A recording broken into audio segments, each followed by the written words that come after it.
Irmãos, é uma satisfação enorme estar aqui com vocês para falar desse tema tão oportuno, né? Nunca desatualizado, que versa sobre a questão da relação entre a fé e a ciência. No passado remoto, a época, por exemplo, da Grécia Antiga, nós não tínhamos a noção de ciência que nós temos hoje, um conhecimento estritamente empírico, que depende de observação controlada. Pelo menos essa é a visão que se tem de ciência no âmbito das ciências naturais. E até hoje, infelizmente, por mais que Dilthey tenha distinguido as ciências naturais, ciências do espírito, que mais tarde foram chamadas de culturais, humanas, por mais que se reconheça que não há só as ciências naturais, as ciências naturais foram tão hegemônicas por um certo tempo, que quando a gente fala em ciência, as pessoas pensam logo num conceito restrito a esse das ciências naturais, que envolve a observação controlada, a metodologia estritamente empírica, né? Os americanos, por exemplo, até hoje gostam de falar nas ciências naturais, aí eles não falam nas ciências humanas não, eles falam nas artes e humanidades. Logo no início da Idade Moderna se falava do estudo da história, do direito como artes e humanidades, né? Mas a Alemanha em particular reconheceu o status muito claramente das ciências do espírito de maneira precursora no século XIX, né? Mas quando a gente vai falar aqui de ciência, nós vamos falar então da ciência nesse conceito mais estrito, mais restrito, mais peculiar às ciências naturais. Quando um aluno do ensino médio vai aprender sobre o método científico, é uma falha até do ensino. Qual é o método que vão explicar para ele como sendo científico? Aquele que envolve hipótese, observação, experimentação controlada, como se não fossem ciências, a história, o direito, a sociologia. Quando a pessoa entra realmente no mundo universitário que ela vai ver que o conceito de ciência é muito mais amplo, existem outras modalidades de ciência que seguem outros paradigmas para organizar o conhecimento. Mas como nós estamos aqui no núcleo criacionista, que vai exatamente entrar numa relação de diálogo com as ciências naturais, a gente vai usar a definição de ciência das ciências naturais. E vinha eu dizendo que na Grécia não se tinha esse conceito como nós temos hoje, de ciência nesse sentido mais estrito. No mundo grego, a filosofia era a ciência. A ciência era o conhecimento dialético, fruto do uso da razão, era o conhecimento que não era imediato pelo senso comum ou pela percepção dos sentidos, que este era chamado de doxa, que significaria opinião. E os gregos viam a filosofia como um conhecimento omniabarcante, ele tratava de tudo, as questões teológicas, as questões mais simples que nós pudéssemos imaginar.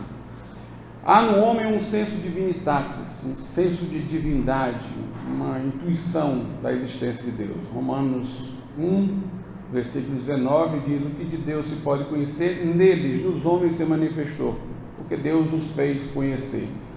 Então nós temos um conhecimento de Deus, ainda não um conhecimento perfeito por conta da queda, mas nós temos já um conhecimento de Deus antes mesmo da observação da natureza ao nosso redor. Um conhecimento que é fruto das digitais do Criador em nosso ser, um senso de percepção da divindade, daí porque em todas as sociedades, particularmente mais antigas, em que o homem não se reconstruía artificialmente para ser de outro modo, mas deixava-se na espontaneidade, nós vemos em todas as culturas a crença em Deus.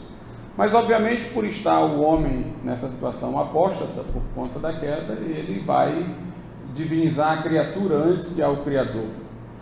Houve culturas que adoraram animais, adoravam certos objetos que não tinham uma representação pessoal. Justino de Roma dizia que os deuses das mitologias grega e romana seriam divinizações daqueles homens valentes de Gênesis capítulo 6, né? Que foram de grande fama no passado, fizeram grandes feitos, né?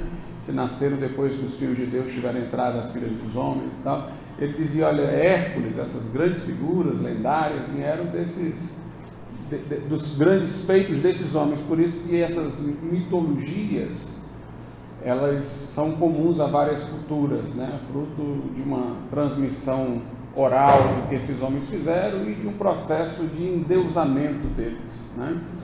Mas os filósofos gregos, eles eram mais vigilantes, mais críticos, né? Desconfiavam da validade dessas histórias que traziam na figura dos deuses pessoas como nós, sujeitas às paixões, sujeitas aos impulsos de agressividade, que apenas de nós se distinguiam por estarem dotados de grandes poderes. Uma coisa esquisita no mundo antigo, né? É que eles reconheciam o que os filósofos, a patrística, os medievais chamavam de lei natural, que é a lei moral inscrita no coração do homem, a que fala Paulo em Romanos capítulo 2. Então os homens da antiguidade reconheciam, há muitas congruências no código moral dessas várias culturas, como C.S. Lewis aponta ao final do livro A Abolição do Homem, onde ele cataloga preceitos morais de culturas as mais variadas, mostrando haver uma congruência, uma percepção da consciência humana de certos valores fundamentais e inafastáveis. Porém, havia aquela contradição, como é que os deuses vivem fora desses valores? Na verdade, os gregos colocavam os deuses e os homens da antiguidade acima do bem e do mal. Eles eram guardiães da ordem moral, a que o homem se submetia, mas eles próprios não estavam sujeitos a essa ordem moral. Por isso, Platão diz na sua obra A República que deveriam as histórias acerca dos deuses, contadas pelos poetas, particularmente por Homero, serem afastadas das crianças e da pedagogia e do ensino. Ele dizia que mentalidade moral essas crianças vão crescer ouvindo essas histórias de deuses que guardam a ordem moral a que nós estamos sujeitos e eles próprios estão além dela, violando-as no seu comportamento, no seu procedimento. Então, os filósofos que julgavam a filosofia à sua época, a ciência, não havia distinção entre filosofia e ciência, eles começaram a ter, digamos assim, percepções monoteístas e começaram a ver a figura de Deus imaterial, um Deus invisível, um Deus espiritual, certos aspectos. Através da razão, eles concluíram muita coisa acertada. Zenon de Eleia, por exemplo, dizia assim: se Deus é todo-poderoso por definição, nunca poderiam existir dois deuses, porque um limitaria o poder do outro, nenhum dos dois seria todo-poderoso, então requer que seja um. Se o universo é ordenado, é um cosmos, então mais uma prova de que há um Deus só que o tenha constituído, ou pelo menos organizado, já que os gregos acreditavam que a matéria era eterna. E ele dizia também, se esse Deus criou tudo, ele deve ser, obviamente, supervisor e ordenador de tudo. Então ele deve estar em todo lugar e ser onipresente, mas nós não vemos, então ele deve ser invisível, imaterial, espiritual, muita coisa desse tipo. Ele disse. Platão chegou a dizer que Deus era a medida de todas as coisas. Ele disse lá no seu livro As Leis, em contraposição a Protágoras, o sofista, que dissera ser o homem a medida de todas as coisas. Então os gregos tiveram muita percepção através da filosofia acertada acerca de Deus, sendo que Deus era visto sempre numa posição muito transcendente, muito alheia ao nosso mundo, né? Geralmente os filósofos tendiam a colocar Deus indiferente ao nosso estado. Ele estabelecia a ordem moral, garantia a ordem moral, mas ele não ouviria súplicas e orações atribuladas e tal. Claro, os deuses da superstição ouviriam, assim eles imaginavam, mas não o Deus Supremo. Porque dizia, por exemplo, Aristóteles, dizia Platão, que Deus era um ser perfeito e que o amor é sempre do imperfeito para o mais perfeito. Ou seja, você admira aquele que é melhor do que você, ama o que ele tem de virtude que você não tem, e o amor é o desejo que você tem de ser igual a ele. Como Deus era um ser perfeito, então não havia mais nada além dele a que amar. Então Deus não iria se interessar, por sua vez, pelas coisas dos homens que são inferiores. Essa é uma das grandes coisas que fazia o cristianismo, como disse Paulo lá na primeira carta aos Coríntios, ser loucura para os gregos. Porque Deus era representado como tendo nos amado, tendo descido. Então a ideia era que amor era do menos perfeito pelo mais perfeito. Mas um ser perfeito nos amar, isso era inconcebível, né, para o mundo grego. Então eles, na verdade, tiveram um acerto de ver Deus como único, mas eles viram Deus tão distante de nós que virou quase uma ideia impessoal. Chegamos ao cristianismo. Os primeiros cristãos foram muito ridicularizados pelo mundo grego como pregando uma bobagem, inclusive porque, como disse Nietzsche, era entre os escravos que o cristianismo mais cresceu no princípio, não entre os homens cultos, e Paulo disse que não são muitos os sábios nem os nobres que são chamados, mas os chamados apologistas cristãos, pais apologistas, eles procuraram mostrar que a fé cristã era conciliável com o que de melhor havia no pensamento grego. Então eles perceberam que o próprio João tomara uma palavra que já era técnica na linguagem filosófica de sua época, o logos, para falar que Jesus era o logos, era o verbo de Deus. E a partir dessa ideia de logos, eles disseram: olha, o logos, o ordenador do mundo, a sabedoria que governa o mundo é pessoal, tão pessoal que fez carne e habitou entre nós, e surpreendeu o mundo por mostrar que o mundo, pela sua sabedoria, não a conheceu nessa dimensão de amor, de afeto, pela qual Deus veio buscar e salvar o que se havia perdido em Cristo. O apóstolo Paulo, nós já temos nele indícios de argumentações dessa natureza, quando em Romanos 1, versículo 20, ele diz que os atributos de Deus, seu eterno poder e divindade, se mostram nas coisas criadas, de modo que os homens são inexcusáveis, mas observa também Paulo no versículo 18, que os homens suprimem a verdade de Deus para praticar a injustiça. Ou seja, a luz natural lhes vem para saber sobre Deus, mas eles pervertem essa luz natural para que possam continuar na sua vida como bem a entenderem, de modo que, dizendo-se sábios, tornaram-se loucos. Mas Paulo também, em Romanos 2, fala da lei que está escrita em nosso coração, né? E que mesmo o gentio que não conhece a lei por revelação, muitas vezes se conforma a ela porque tem-na inscrita no seu coração. Então a ordem do universo, Paulo diz, testifica do Criador, de sua habilidade artística.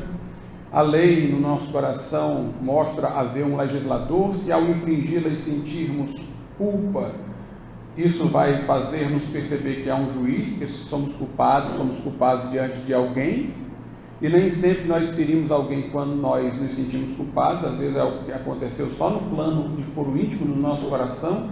Então, se ali há culpa, mesmo que ninguém do lado de fora tenha sido atingido, perante quem é essa culpa? Perante quem eu me sinto responsável? Então, os primitivos cristãos argumentaram muito nessa direção. Paulo também, por exemplo, em 1 Coríntios 15, quando ele vai falar da ressurreição, que era um escândalo também para os gregos, os gregos entendiam que o espírito era a parte boa, o corpo, a parte material era um cativeiro, a ambição do homem não era ressuscitar fisicamente, era libertar-se do corpo depois de sucessivas reencarnações.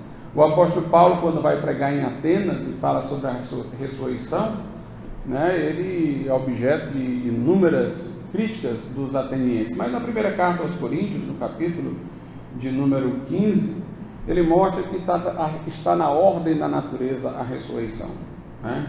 Até os milagres que Deus faz, se você prestar atenção, são milagres pelos quais nós podemos constatar que o mesmo Deus que opera o milagre é o Deus que fez a natureza. Jesus transformou água em vinho, mas não transformou pedra em pão. Pedra não vira pão. mas a água vira vinho em algum momento. A árvore suga lá a água, sintetiza com outras coisas dentro dela e sai o suco de uva. Jesus multiplicou pães e peixes. Está na ordem natural. É o trigo que replantado produz mais trigo e é o peixe que gera peixe. Ele só fez acelerar o processo, né?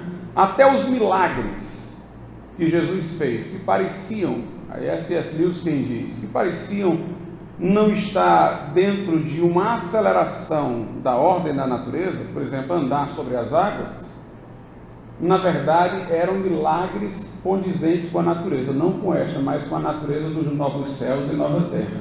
Quando o céu e terra serão uma só grei, quando o nosso corpo não terá mais os limites materiais, atravessaremos portas como Jesus, subiremos ao encontro dele nas nuvens quando ele nos arrebatar. Então ele diz, alguns milagres de Jesus foram acelerações de processos naturais, e os milagres de Jesus foram antecipações da ultranatureza que Deus vai criar. Mas Deus é o mesmo autor, o mesmo Deus dos milagres, é o mesmo Deus dos feitos. E Paulo vai lá dizer que, olha, a semente ela cai na terra, morre, para depois brotar de novo. Ah, mas como é que vai ser esse corpo diferente do corpo?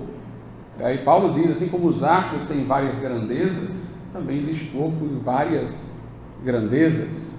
Então semeia esse corpo natural, ressuscita esse corpo espiritual. Então Paulo argumenta, nós vemos toda a apologética de Paulo com aquilo que se pensava na época ser aceitável, né? E o conhecimento dos gnósticos, que era um segmento que colocou o cristianismo muito subalterno ao pensamento grego, que promoveu em Corinto a descrença na ressurreição, que dizia que a ressurreição já era passada, que valorizava só o lado espiritual, e eles achavam, os gnósticos, que eles tinham um conhecimento privilegiado. Na verdade, o conhecimento privilegiado que eles diziam ter era o conhecimento da filosofia grega, a que eles colocavam o cristianismo em posição subalterna. Paulo vai dizer na 1 Timóteo 6, versículo 20, que nós temos que nos apartar desses aí que eram os que advogavam a falsamente chamada ciência. Paulo vai então falar, olha, essa ciência dos gnósticos não é a verdadeira ciência. Ele não vai combater a ciência por si, ele vai falar que há uma verdadeira ciência e uma falsa ciência. Obviamente não quer dizer que nós poderíamos chegar a todas essas verdades que são reveladas no Novo Testamento pela mera razão. Pela sua sabedoria o homem não conheceu a Deus, foi Deus que nos revelou. Mas o que Deus nos revelou mostra-se condizente com o restante do mundo que ele constituiu. Porque o mesmo Deus que fez o mundo é o Deus que faz os milagres, é o Deus que opera todas essas coisas. E era aí onde os cristãos procuravam argumentar. Bem, nos primeiros tempos do cristianismo pós-apostólico, surgiu a escola de Alexandria. Os irmãos que estudam teologia já devem ter ouvido falar. Os da escola de Alexandria, eles queriam uma convergência do pensamento grego com o pensamento cristão. Diziam que de alguma maneira Deus falara aos filósofos no Velho Testamento, enquanto que aos judeus falou pelo Velho Testamento, e que o Novo Testamento era o acabamento tanto da filosofia, da melhor filosofia, como do Velho Testamento em suas profecias. Alguns da escola de Alexandria foram mais moderados e colocaram a parte cristã em posição de superioridade e só acomodaram o que do pensamento grego era realmente conciliável com o cristianismo. E outros exageraram, em várias medidas. O mais exagerado foi Orígenes, que corrompeu completamente a mensagem cristã para pô-la a serviço do pensamento grego, né? Parando-se hoje aos evolucionistas aí teístas, né? Que a pretexto de conciliar a fé, eles fazem a enfraquecê-la ao máximo. Durante a Idade Média, né, nós tivemos a hegemonia da instituição eclesiástica da Igreja Romana, e nesse período a Igreja Romana teve um importante papel. Afinal de contas ela fundou as universidades, né? Criou as universidades, mas numa sociedade que se desorganizou pela queda do Império Romano, onde a Igreja foi grande responsável por sua reorganização, inclusive pela reformação do Império Sacro Romano Germânico, a Igreja se julgou capaz de falar sobre todos os assuntos, sobre a arte, sobre a ciência, sobre a teologia, E o pior é que, como ela era igreja, falava como igreja, ou seja, falava dogmaticamente. Então, ela incorporava, por exemplo, algumas visões da astronomia pagã, algumas visões do pensamento pagão, e ela colocava isso não apenas como verdades científicas que poderiam ser questionadas, mas muitas vezes como dogma, ou seja, elas vestiam a cor teológica para tudo isso. Até onde a igreja parecia se afastar um pouco, que era quando ela dizia que existia uma distinção entre o eterno e o temporal, que os reis cuidavam do temporal, os nobres cuidavam das coisas temporais, e a igreja do eterno, ela continuava dominando, porque nessas horas aí era ela quem dizia até onde ia o temporal e até onde ia o eterno. Então essa definição ficava muito cambiante, ela definia e redefinia conforme os seus interesses de momento, né? E assim estava sempre controlando os reis, os monarcas. Essa situação foi uma das propulsoras até da reforma, do ponto de vista histórico, né? Que esses reis, em determinado momento insatisfeitos, também quiseram se livrar do jugo da igreja romana. Então havia uma sobreextensão da autoridade da igreja. No final da Idade Média nós vamos ter o início lá do racionalismo, do iluminismo. Os racionalistas, eles queriam tirar Deus do centro de organização do mundo, como acontecia na Idade Média, e queriam pôr a razão. Diziam eles que a Idade Média, como dominada por autoridade e tradição, fora a Idade das Trevas, que eles estavam ali para instaurar a era da razão, da emancipação, o século das luzes. Como eles colocaram no lugar de Deus a razão tinha que ser muito ampla. Note, uma coisa é a gente acreditar no valor e na importância da razão, o que nós não negamos, porque ela faz parte da nossa condição de seres criados à imagem e semelhança de Deus. Nós temos muito pelo que agradecer em sermos seres racionais. Mas como dizia Pascal, que era um filósofo de bom senso, que fazia questão de distinguir o Deus de Abraão do Deus dos filósofos, o maior mérito da razão é reconhecer os seus limites. Ou seja, a razão deve ser humilde. E o maior mérito de descoberta dela é dizer, bem, eu vou até aqui, a partir daqui eu não prossigo. Mas os iluministas, os filósofos racionalistas, eles não estavam dispostos a estabelecer esses limites. Eles queriam que a razão desse conta de tudo. E havia uma razão. Eles queriam reordenar o mundo. O mundo anterior tinha toda a sua ordenação em face desse eixo central que era Deus. Eles queriam um novo mundo cujo eixo central era a razão. Então a razão tinha que mostrar-se capaz de fazer pelo novo mundo que eles estavam idealizando o que Deus fizera pelo mundo medieval. Então a razão tinha que ser expansiva, tinha que dar conta de tudo. Se por um lado eles agigantaram a razão a proporções divinas, por outro lado eles a atrofiaram. Por que eles a atrofiaram? Porque reduziram a razão físico-matemática, a razão demonstrativa. Os antigos já falavam em razão especulativa ou teórica e razão prática.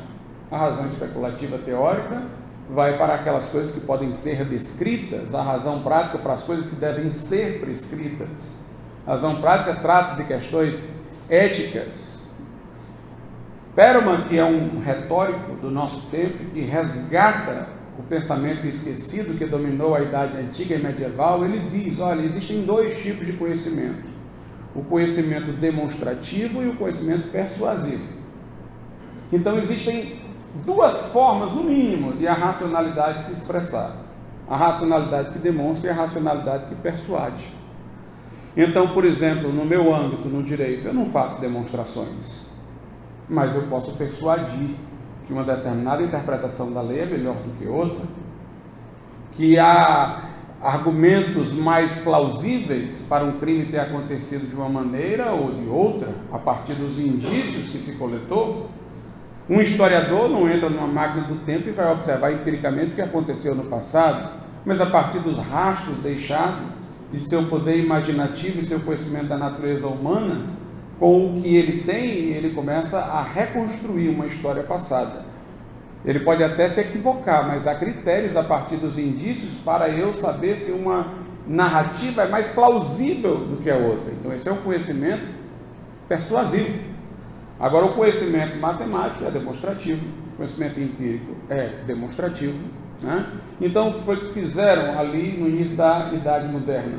Reduziram a razão demonstrativa. O resto é para divertimento. Conhecimento histórico é coisa para lazer, é hobby e outras coisas mais. O conhecimento, a ciência, é aquele que se pode demonstrar. René Descartes, corifeu desse período, ele dizia o seguinte: duvide de tudo que você aprendeu, traga tudo ao tribunal da razão e só aquilo que a razão convalidar fica, o que a razão não convalidar sai. Para mostrar que ele era rigoroso no uso do método, ele disse: eu duvido até de que eu existo, só aceito que eu existo se minha razão provar. Aí ele formulou aquele argumento: penso, logo existe. Bem, se eu penso, até para duvidar da minha existência, se existe um eu para duvidar da existência, então existe um eu para existir. Então a minha dúvida, que é o ponto de partida, assegura-me que eu existo para ser aquele ser que duvida. Ficou ele revoltado quando alguém pegou o livro Contra Acadêmicos de Santo Agostinho e disse: Santo Agostinho já tinha dito isso. No livro Contra Acadêmicos, Santo Agostinho combate os platônicos de sua época, que não eram mais como os platônicos da época de Platão, eram céticos. Diziam que não se poderia ter certeza de nada, e Agostinho dizia: olha, se você duvida de tudo, de uma coisa você tem certeza, que você existe como ser que está duvidando. Na verdade, possivelmente Descartes leu e não se lembrou que leu, como muitas vezes a gente fala uma coisa pensando que está dizendo uma novidade. Aí quando a gente vai rastrear, a gente leu, estava no nosso inconsciente e saiu, né? E outra coisa, Descartes presumiu Deus. Tem uma hora que ele tenta provar que Deus existe, para dizer que ele aceita a existência de Deus a partir da premissa de que pôde provar isso. O argumento dele é até bom, é um tipo de argumento ontológico diferente do argumento de Anselmo da Cantuária. Ele diz: olha, tudo que está na nossa mente é fruto daquilo que a gente percebeu pelos sentidos ou combinou pela imaginação. Então eu, por exemplo, tenho uma imagem de homem, de cadeira e tal, porque eu vi, percebi pelos sentidos. Mas eu tenho imagens que são fruto da minha imaginação, que resultaram da combinação do que eu percebi pelos sentidos. Eu imagino um leão alado, combinando a imagem da ave com a do leão. Ele diz: mas tente imaginar uma coisa que não parta da combinação de nada que você já viu. Você não consegue. No entanto, nós temos na mente a ideia de um Deus onipresente, onisciente, atemporal, espacial, infinito. Ele diz: essa ideia não encontra representação em lugar nenhum, então não veio nem dos nossos sentidos, nem da nossa imaginação. Logo foi o próprio Deus que colocou essa ideia dentro de nós. Porém, apesar de ter dito isso, brilhante o argumento, teve uma hora que ele disse o seguinte: e por que eu devo confiar no meu pensamento? Por que o meu pensamento é seguro? Aí ele disse: porque eu fui criado por um Deus bom. Aí Deus já não é mais o provado, é a condição de prova. Ele disse: porque eu fui criado por um Deus bom, eu não acredito que ele me tenha dado uma razão para me iludir ou me enganar. Então o meu pensamento pode ser confiável, porque Deus foi quem me criou, e Deus é bom e não me criou para iludir-me a mim mesmo.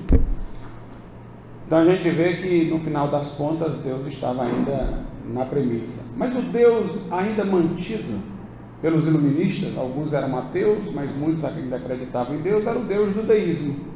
Ele fez o mundo, colocou as leis e não se mete mais. Fez o relógio, deu a corda para funcionar e não se mete. Então as coisas vão acontecer segundo as leis naturais, não vai acontecer nenhuma intervenção miraculosa de Deus. Milagres são mitos, são invenções. Deus só fez criar o mundo. Na verdade, eles ainda aceitavam isso porque eles precisavam justificar as leis existentes na natureza e eles precisavam justificar a moralidade, né? Não tinham ainda uma teoria, por exemplo, do Big Bang para dispensar Deus. Então Deus era o que os filósofos chamavam de hipótese de encerramento, ou que alguns chamam hoje de Deus tapa-buracos, né? Só para tapar aquele buraco ainda não explicado. Mas aí depois veio o Big Bang, a vida veio da evolução, então Deus já não é mais necessário. E aí nós temos o tempo, né, em que nós estamos vivendo. No início da Idade Moderna, a religião foi escanteada, bem como a teologia. A Idade Média era a rainha das ciências. Agora nem mais era classificada como ciência, assim como um conhecimento sui generis, único do gênero, mas para os devotos, para os que creem, sem estar dentro da arena pública de discussão. Como eu disse, a razão foi colocada no lugar de Deus, e ela foi realmente endeusada. Havia culto a Deus, a razão, havia templos positivistas para adorar a razão, né? Auguste Comte, pai do positivismo, ele escreveu o Catecismo Positivista.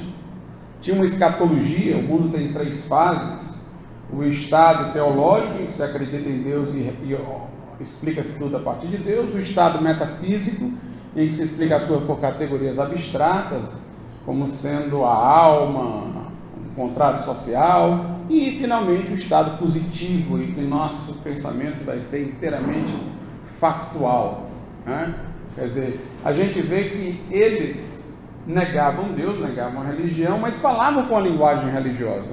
Culto a Deus, a razão. Teve um tempo, na época da Revolução Francesa, que trocaram até o calendário dos santos católicos pelo calendário dos filósofos, né? E tinha gente que falava até em São Sócrates, né? Por exemplo, era homenagear a razão. Tinha uma escatologia, tinha uma visão divinizada da razão. Através do conhecimento da razão, o mundo iria progredir, nós iríamos para um mundo futurístico muito maravilhoso. Tiveram até alguns cristãos que embarcaram nessa e viraram pós-milenistas, ou seja, a igreja vai crescer no mundo, vai melhorar o mundo. Quando Jesus vem aqui, vai chegar e encontrar tudo perfeito e já acabado e tal, né?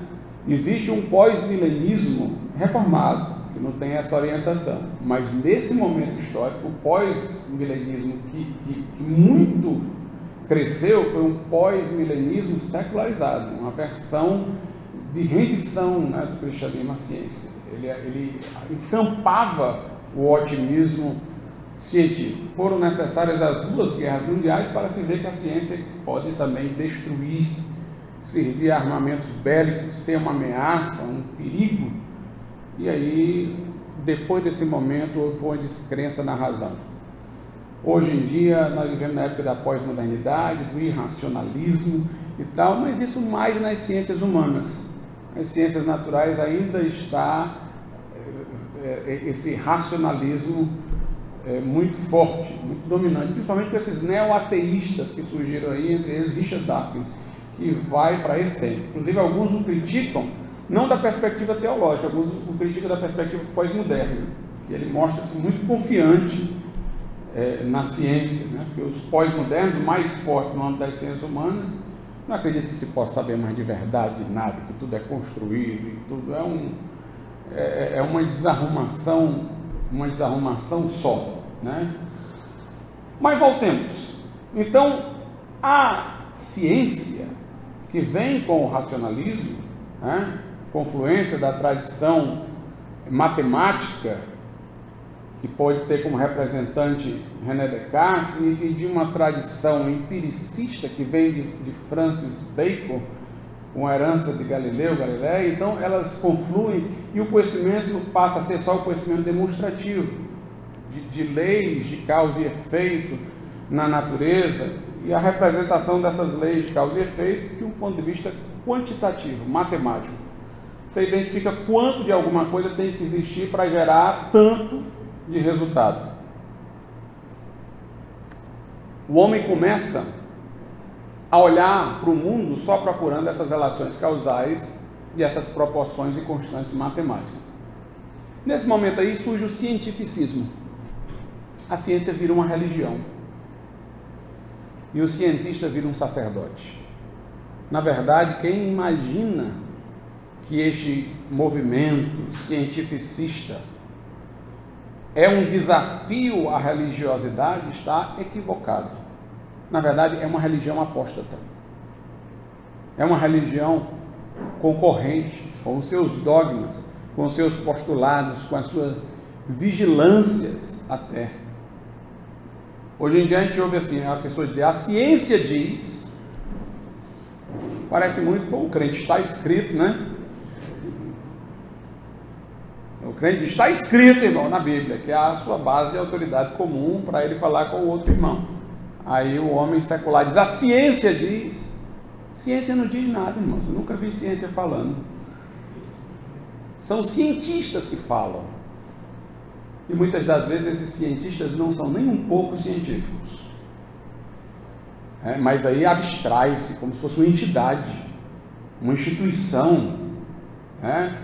A infalibilidade papal científica. Então ela diz, está dito, é isso aqui é o que é científico. Então virou uma verdadeira religião. E determinou uma mentalidade. Porque uma coisa é a ciência, outra coisa é o cientificismo. Ciência é um estudo, é uma pesquisa, com rigor, com método, com procedimentos e tal. O cientificismo é quando, a partir da ciência, eu começo a ver o mundo de uma determinada forma. Todo mundo. Ela deixa de ser o estudo de uma parte do mundo para ser a visão global do mundo. O cientificismo é uma mentalidade. É quando a ciência goza de uma hegemonia cultural, de uma centralidade na sociedade, de uma autoridade religiosa que ela determina a forma de pensar de todas as pessoas. Então, no passado, a pessoa olhava para a natureza e ela via beleza, inspirava o poeta, fazia o teólogo imaginar Deus ali por trás. Mas o cientificismo, ele cria um treino na mente para você deixar de se espantar com o mundo, de ver a maravilha do mundo. Você só vê a repetição, você só vê a monotonia, você só vê a quantidade. Os filósofos gregos diziam, falando da boa filosofia deles, que não era essa filosofia analítica mórbida de hoje, que a filosofia nascia com um espanto. É como uma criança que se espanta, por que o céu é azul, por que as estrelas estão lá, por que o sol brilha? Mas quando a gente começa a deixar de ser criança, nesse sentido é ruim, a gente começa a deixar de se espantar com as maravilhas do mundo. A gente passa a ver tudo dentro de uma rotina, de uma mesmice, porque a gente só passa a ver causa, efeito e quantidade e números. A gente não vê mais beleza, a gente não vê mais qualidade, a gente não vê mais ordem, harmonia, sintonia, Tanto que a natureza, por muito tempo, foi a inspiração da arte, enquanto a arte foi muito bonita. Hoje em dia as pessoas querem uma arte divorciada da natureza, e o que a gente vê é aquelas coisas esquisitas lá, tinta jogada por cima de não sei o que, água, um pedaço de lata pendurado e tal, um negócio que não tem nada a ver com arte, porque a natureza, em sua beleza, deixou de ser paradigma, porque a natureza virou uma coisa mórbida e fria, nesse momento. As pessoas esperam que tudo vai acontecer dentro da normalidade. Isso parece ainda ser diferente para nós, porque a gente vive num país do terceiro mundo, não em que as pessoas são muito crentes evangélicas em Deus, mas elas são muito supersticiosas, ainda esperam muita coisa, digamos assim, acontecer fora da ordem normal. Mas o homem secularizado, europeu e tal, ele acha que tudo aquilo ali vai ser dentro da normalidade. Não tem nada que não seja previsível, até um tsunami já pode prever, até um tremor de terra já se pode antecipar, e o homem faz a sua segurança depender desse conhecimento. Ele sente-se seguro dentro desse conhecimento. Por isso que nunca houve tanta gente estressada, porque quando a coisa acontece fora da ordem, a gente até que absorve essa visão de mundo, a gente fica todo perturbado, O carro deu prego, agora como é que vai ser e tal, porque a gente está acostumado a uma rotina, A uma rotina contínua. Então a ciência atual virou uma verdadeira religião. E a ciência criou uma visão de mundo, como eu disse, uma visão de mundo naturalista. Nós temos que ter o cuidado, quando formos debater com as pessoas, de distinguir o que é ciência e o que é naturalismo, porque elas não distinguem mais. Então, para elas, tudo se reduz a relações de causa e efeito do ponto de vista físico. Então elas não estão nem um pouco dispostas a abrir-se para o sobrenatural. A teoria da evolução depende muito dessa visão de mundo naturalista, né? O evolucionista, ele tem muitas lacunas no seu pensamento, na sua explicação da evolução, e ele sabe disso, mas ele não se abre para a possibilidade de ter sido um criador. Não, nós vamos descobrir como é que vai ser ainda. Ele faz hipóteses que ele não tem nenhuma observação empírica para constituí-las, porque tem que a explicação estar dentro desse mundo, tem que estar dentro das relações causais do plano físico. Ele não pode supor uma dimensão sobrenatural ou espiritual, né? Então essa é a visão de mundo naturalista. O naturalismo faz com que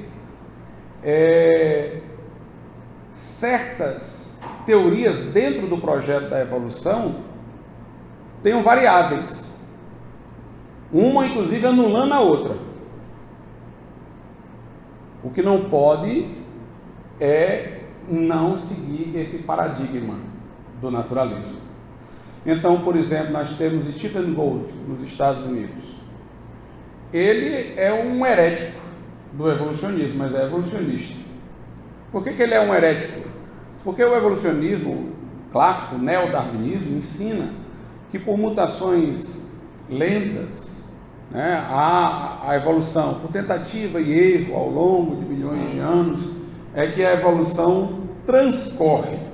O Stephen Gould diz o seguinte: não, o ensino dele do equilíbrio pontuado. Ele diz que certas espécies se isolam e lá elas têm uma galopada no processo evolutivo. Ele não sabe nem direito explicar como é que isso se dá, mas ele imagina que tem de repente uma evolução rápida. Ele se baseia no registro fóssil, né, onde ele vê de repente muitas espécies novas aparecendo repentinamente. Então ele diz: não tem nenhuma transição, nenhuma espécie de transição no meio. A visão dele não é aceita pelos outros evolucionistas, é como se fosse uma heresia, mas é tolerada. Por quê? Porque está dentro do escopo naturalista, porque é evolucionista. Agora vá defender o design inteligente, né? Eles aceitam dentro da comunidade científica divergências mantendo o paradigma, mas se o paradigma for questionado e isso for divulgado para a sociedade, que vai se levantar contra a autoridade científica deles, que é quase uma autoridade religiosa, aí eles vão enlouquecer.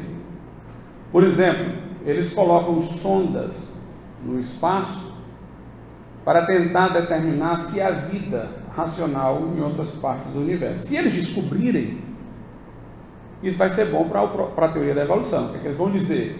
Está vendo? A evolução aconteceu aqui no nosso mundo e aconteceu nesses outros mundos também.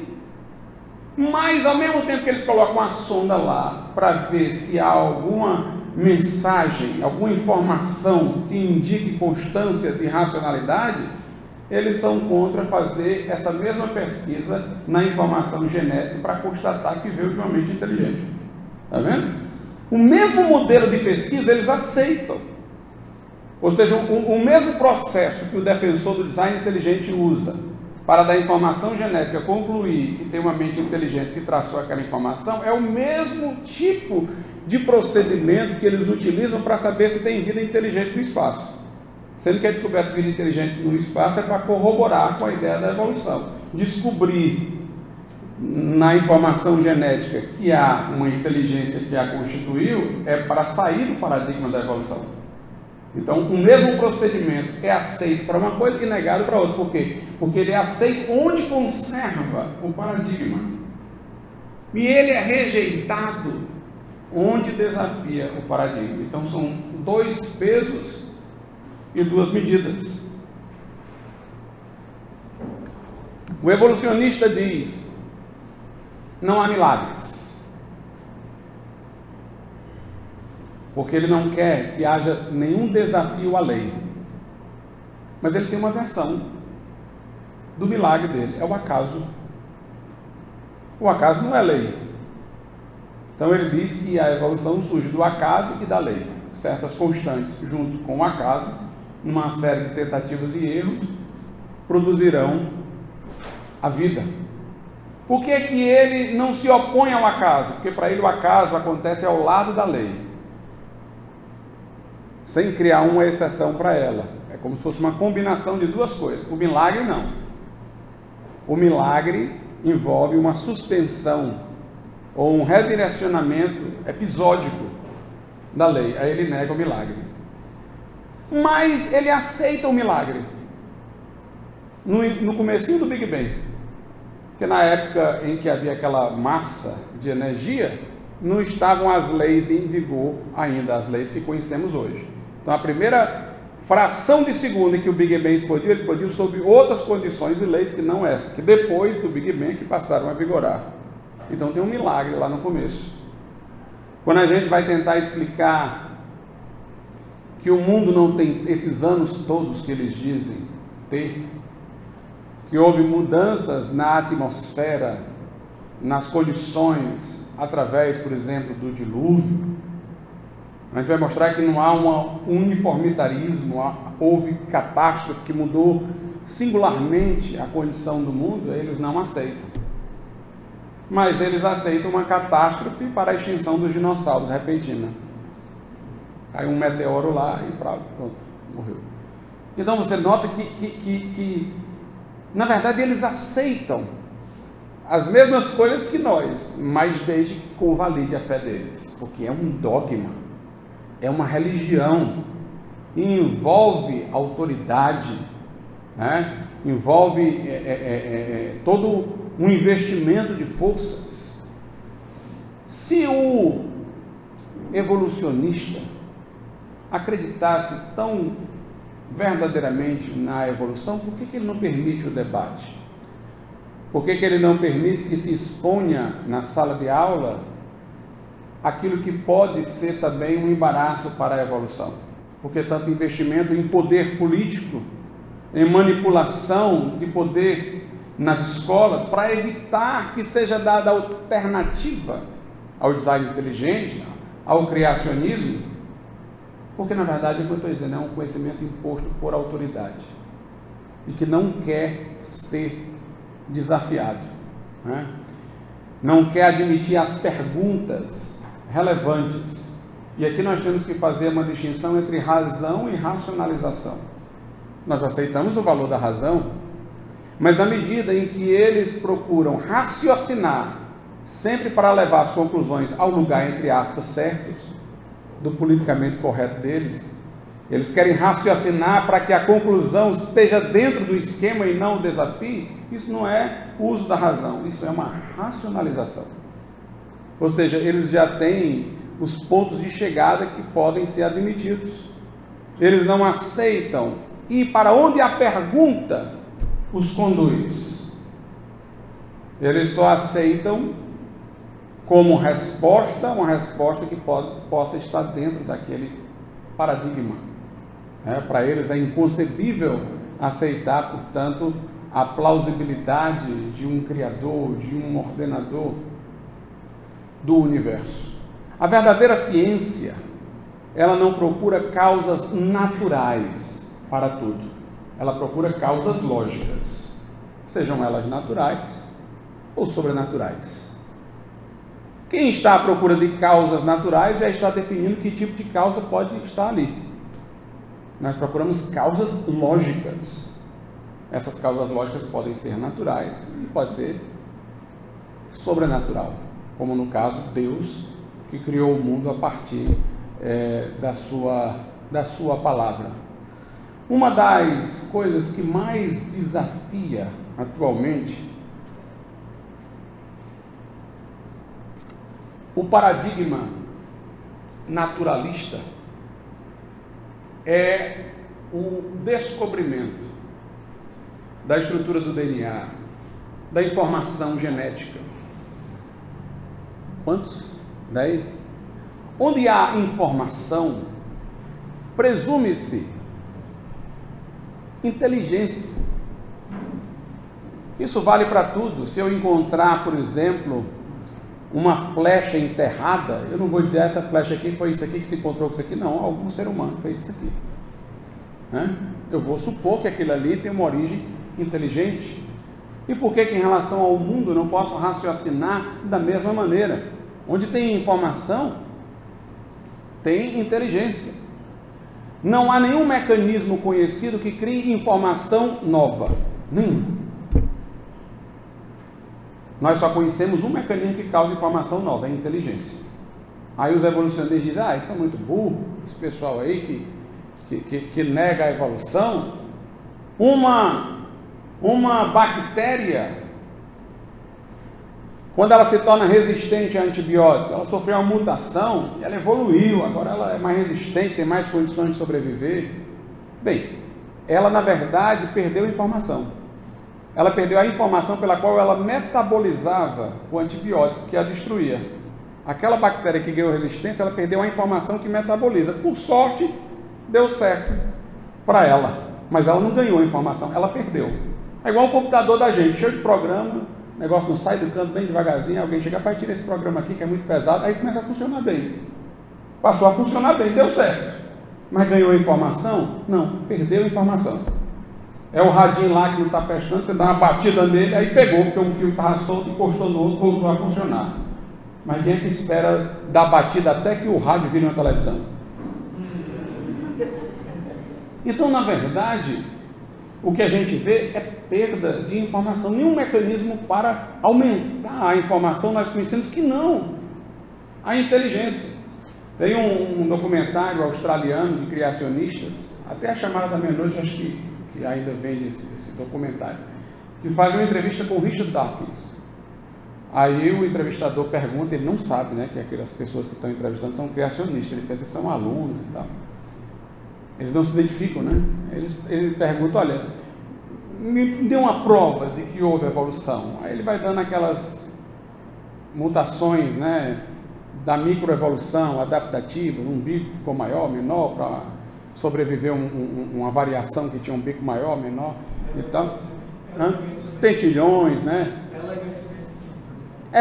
Exatamente. Se for para dar exemplo disso aí, dá para dar exemplo, mas nenhum desses exemplos envolve a mudança de uma espécie para outra. Mas, uma vez que foi descoberta toda a questão da informação genética, então a verdadeira prova da evolução seria a prova de um ser que ganhou mais informação. E não sofrer essas mudanças aí, que estão dentro dos limites das suas possibilidades de um animal que tem informações desativadas, sob pressão do meio, eles ativam, mas não é ganhando nova informação, é ativando, e aí os que conseguiram ativar sobrevivem, os outros não, e tal. Mas a sua pergunta, eu quero saber de um mecanismo que você pode me dar, um caso em que houve aumento de informação genética. Aí ele fica uns 10 segundos assim, e aí o rapaz do documentário dele passou esse tempo aí e pediu para a gente desligar a câmera, porque ele não tinha. Aí depois ele soube que era criacionista, ficou revoltado. Aí ele disse o seguinte, só um criacionista faria uma pergunta dessa. Ele disse, eu desconfiei quando me foi feita a pergunta, porque só um criacionista faria uma pergunta dessa. Quer dizer que o evolucionista não faz certas perguntas, não? Então, o criacionista é que está disposto a fazer mais perguntas. Tem perguntas que não devem ser feitas, né? O Marcos Weber postou hoje uma pessoa lá dizendo assim, eu prefiro ter perguntas não respondidas do que respostas que não admitem ser perguntadas, não admitem ser questionadas, né? Então, a gente vê que eles não têm uma explicação para isso. Nem ciência se justifica sem um Criador. Porque, veja só, preste atenção. O que é que o evolucionista diz? Que nosso cérebro é fruto de evolução. Então, causas materiais que são a razão do nosso pensamento. Detonadores no neurônio, sei lá, memes, como diz o Richard Dawkins, qualquer coisa aí, mas uma causa material é que gera o nosso pensamento. Qual a razão que eu tenho para confiar nesse pensamento? Como é que eu sei que eu cheguei ao estágio de evolução tal que esse pensamento é o que é confiável e não o que amanhã eu vou ter quando o meu cérebro estiver mais evoluído? Qual é o critério que eu tenho de verdade. Não pode ser apenas o que eu aceito como verdade, uma estratégia de sobrevivência, e não a verdade acerca dos fatos. Como é que eu posso ter confiança? Qual é o fundamento da ciência? O Richard Dawkins é tão contraditório que ele diz o seguinte: nós temos genes egoístas que querem fazer-nos perpetuar. Interessante que ele nega a teleologia, né? O mundo não tem propósito nem direção, mas no instante ele diz que há uma vontade de viver, de sobreviver, né? Aí ele diz que tem genes egoístas que querem se perpetuar, mas o homem é a única espécie que pode descobrir que isso existe e pode controlar esses genes, e por isso ele pode ser altruísta. Então, a gente ser altruísta é como se a gente estivesse indo contra os nossos genes egoístas, é como se a gente tivesse um robô que ganhou inteligência artificial, agora está contra a própria maquinaria, né? Mas o que garantiria isso?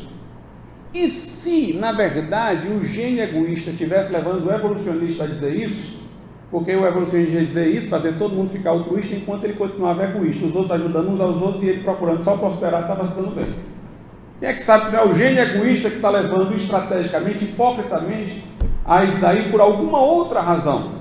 Aí ele diz: o que os genes são para o corpo, os memes são para o cérebro. Os memes são, digamos assim, aquele que se transmite por imitação, né? Não fisicamente. Então, por exemplo, a gente dirige pelo lado determinado do carro, não pelo outro. A gente almoça meio dia, então esses aí são os memes. Aí ele diz que o principal meme é a ilusão de que o eu criou, o eu é criado. Ou seja, nós temos uma coisa que a gente passa de um para o outro, que existe um eu, porque não existe um eu, não existe uma personalidade, porque nós somos frutos só de matéria organizada, então não existe um ser pessoal. Então, se não existe um eu, como é que vai existir alguém para se revoltar contra os genes egoístas?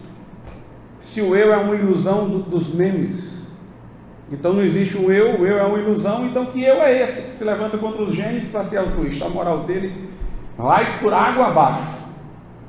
Aí ele diz: Deus é uma espécie de vício de computador. É um meme que passou aí, que está dando tudo errado. Eu posso dizer a mesma coisa da evolução. É um meme aí, a evolução é um meme de computador, um vírus aí que está... Quer dizer, nada do que ele diz, ele usa contra ele. Por isso que Karl Popper uma vez até disse: realmente o evolucionismo não é científico, porque ele explica tudo e não explica nada. Não existe nada que você possa colocar contra ele. Ele não admite a falsificabilidade. Nós admitimos a falsificabilidade. Se alguém provar que por causas materiais a informação aumenta, pronto, está provado.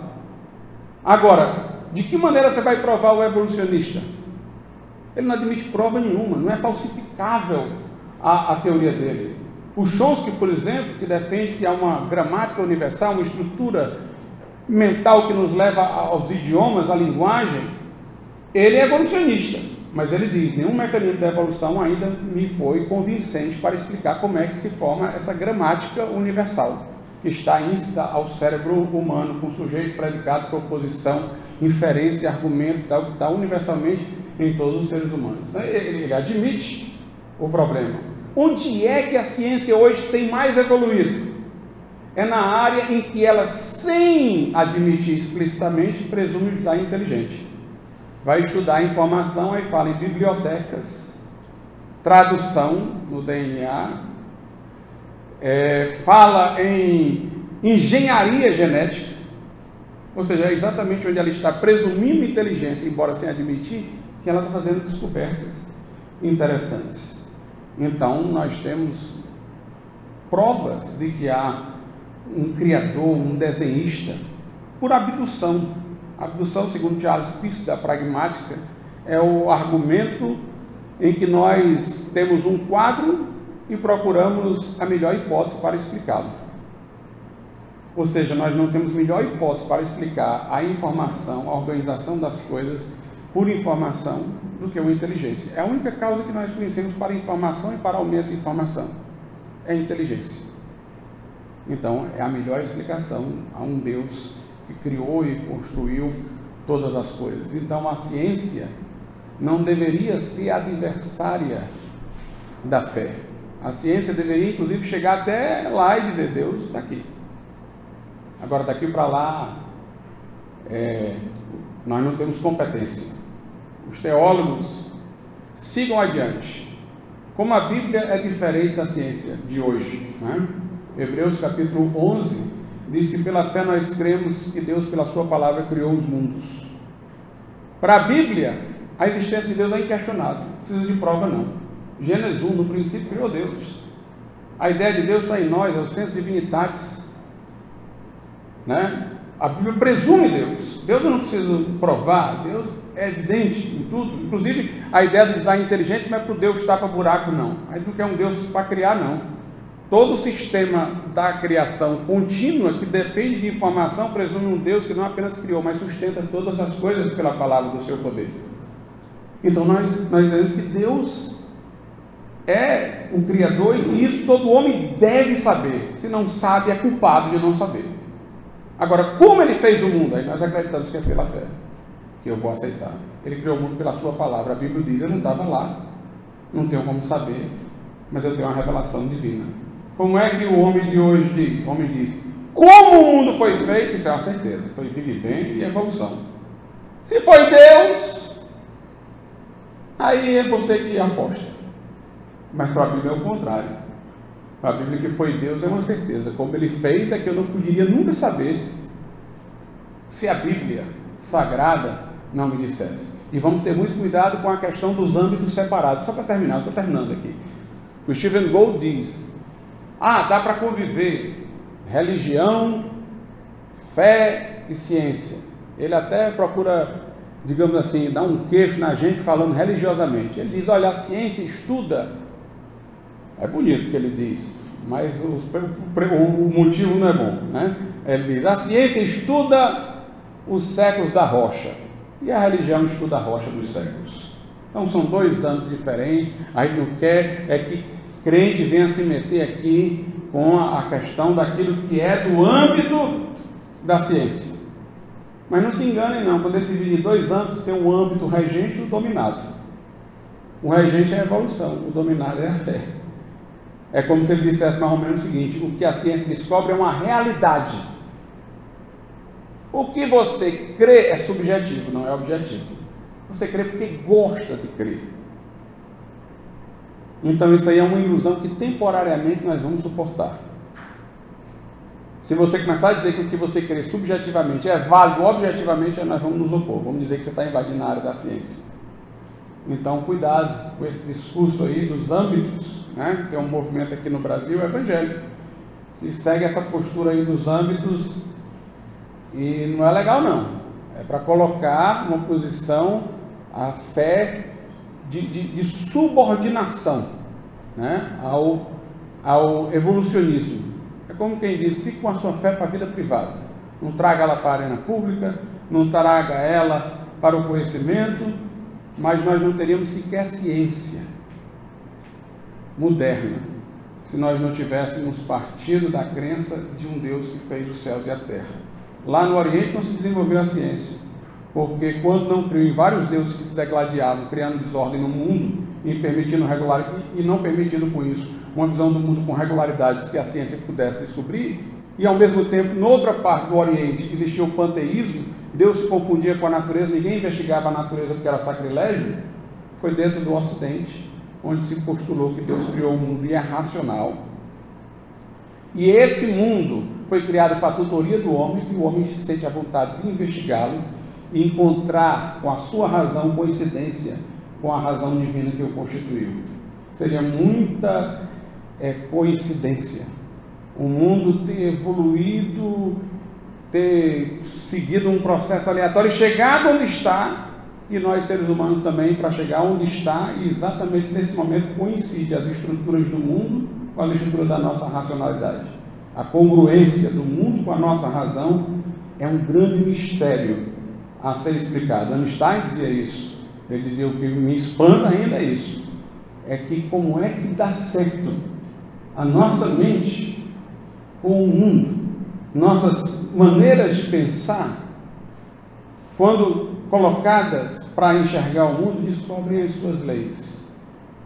Como dizia Kepler quando fazia uma descoberta, acabei de pensar um pensamento de Deus. Então foi Deus quem fez esse mundo e nos fez a sua imagem e semelhança para conhecer esse mundo. Amém, irmãos? Amém. Deus abençoe.